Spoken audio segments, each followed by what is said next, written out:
నీకు నేను నిర్ణయించిన కాలం ఒకటి ఉంది. అది నేను నీకు తగిన కాలంగా డిసైడ్ చేశాను. ఆ కాలంలో ఆ కాలములో నేను నిన్ను హెచ్చించబోతున్నాను.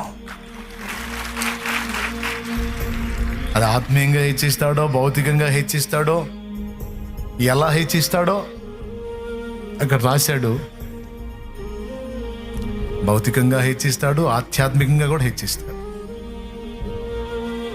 నువ్వు హడావుడి పడవాకు, తపన పడవాకు, నువ్వు చూపించుకోవడానికి ట్రై చేయవాకు, ఏదేదో అనుకుని పరిగెత్తవాకు. కొంచెం తక్కువ దీన మనసు కలిగి ఉండి ఇక్కడ నా చేతి కింద ఉండు. ఉంది, నీకు నిర్ణయించిన టైం ఉంది. వెయిట్. ఉప్పొంగవాకు, పెట్టరేగవాకు, కాస్త ఆగు, నా చేతి కింద కూర్చో. దీన మనసు కలిగి నా చేతి కింద, నా బలీయమైన రెక్కల కింద దీన మనసు కలిగి ఉండు. తగిన కాలం ముందు నేను నిన్ను హెచ్చించబోతున్నాను అంటున్నా.